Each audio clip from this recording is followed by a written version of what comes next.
When people hear Syria, especially today, their minds usually go straight to war, headlines, and conflict. But in the 1980s and under President Hafez al-Assad, daily life for ordinary Syrians was something much more layered. It was routine, structured, predictable, sometimes difficult, sometimes warm and deeply communal. To understand Syria in the 1980s, you have to imagine a country that felt stable on the surface, even if politically it was tightly controlled. For most families, daily life revolved around work, school, food, religion, neighbors, and television. Just like anywhere else. Let's step into an average day. It's 1984. You're in Damascus. The call to prayer echoes from neighborhood mosques just before sunrise. Not everyone wakes up for it, but everyone hears it. It's part of the soundscape. If you live in a city like Damascus or Aleppo, mornings begin early. Shops open around 8 or 9 a.m. Government offices start work early. Many Syrians in the 80s worked government jobs. Teachers, civil servants, engineers, clerks. The state was the biggest employer.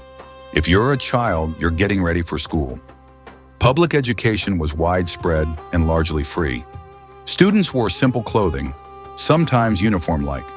Classrooms were structured, patriotic, and disciplined. On the wall, there would almost certainly be a portrait of President Hafez al-Assad. The political presence was visible, but in daily life, most people were focused on more practical things, getting through the day. Now let's talk about money. The Syrian economy in the 1980s was state-controlled. It wasn't a capitalist free-for-all. It was more centralized, more regulated. For the average person, this meant jobs were often secure, especially in the public sector. Salaries were modest. Imported goods were limited and sometimes hard to find. You weren't seeing flashy Western consumer culture everywhere. No massive malls, no explosion of global brands. If you wanted something special, foreign genes, electronics, certain foods, it might require connections, patience, or travel. But basic goods, bread, rice, vegetables, fuel, those were subsidized. Bread especially was extremely cheap and accessible. And that matters, because economic life wasn't about chasing luxury. It was about stability, paying rent, feeding your family, maybe saving a little for your children's education or a future wedding.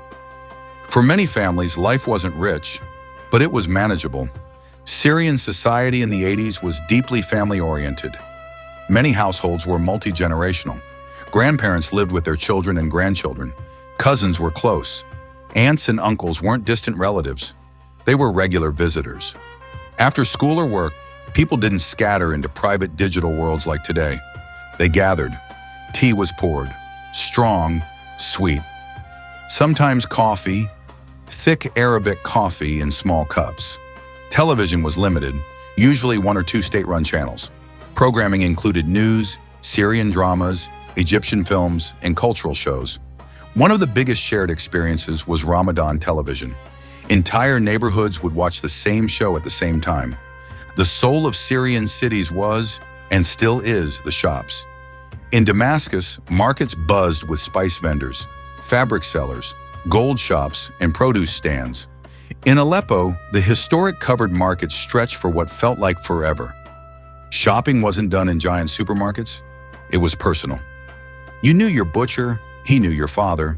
He might ask about your cousin's wedding. Produce was fresh and seasonal. Tomatoes actually tasted like tomatoes. Fruit was abundant in summer. Figs, apricots, pomegranates. If you lived in a rural town, life was even more traditional. Agriculture was central. Olive harvests were community events. Families helped each other. One thing many Syrians from the 80s often say was that it was safe. Crime rates were relatively low in most areas. People walked at night. Children played outside. Doors were sometimes left unlocked in smaller towns. But safety came with another reality: heavy state security. There was a strong intelligence presence. Political dissent was dangerous. Certain topics weren't discussed openly. Most ordinary citizens weren't activists. They kept their heads down. They focused on family, work, religion, and social life. For the average person, daily safety in neighborhoods was real, but political freedom was limited. That duality defined the era. Education was highly valued.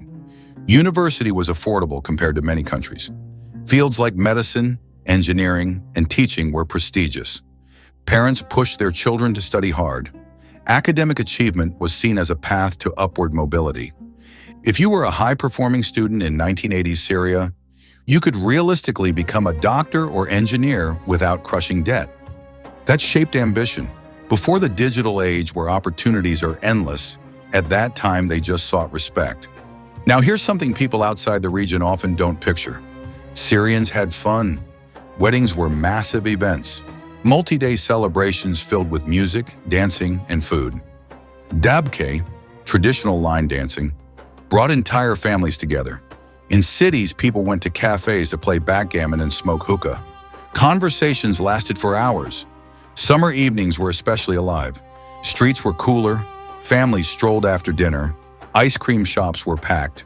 On weekends, families might visit parks, historical sites, the coast in Latakia, mountain areas for picnics. Music mattered. Arabic pop from across the region, including stars like Fairuz, played in homes and taxis. Life wasn't glamorous, but it was social. Religion was also present but varied by family. Mosques were active, churches were active. Syria had, and still has, diverse religious communities. Friday prayers were important for many Muslim families. Sunday services for Christians. Even small Jewish communities lived strong religious lives. Ramadan transformed daily life, shorter work hours, late-night gatherings, special foods. Tradition shaped behavior, respect elders, protect family honor. Marry within cultural expectations, stay connected to your roots. Even modern urban families held on to many of these values. The 1980s weren't easy geopolitically. There were regional tensions, the Cold War backdrop, economic struggles, and internal crackdowns, including the violent events in Hama in 1982. But for many citizens outside political conflict zones, daily life continued. Children still went to school, fathers still worked, mothers still cooked and managed households, teenagers still dreamed. And that's important, because history is often told through crises, but people experience it through routines. If you compare Syria in the 1980s to today's globalized world, you see huge differences. Less consumerism, less digital distraction, more state control, stronger face-to-face social bonds. Life was not wealthy in the Western sense, but it was structured, predictable, community-centered, and most importantly, there wasn't nearly as much political instability as there has been in the last 20 years. The people lived safe, normal lives, in some ways comparable to Western society.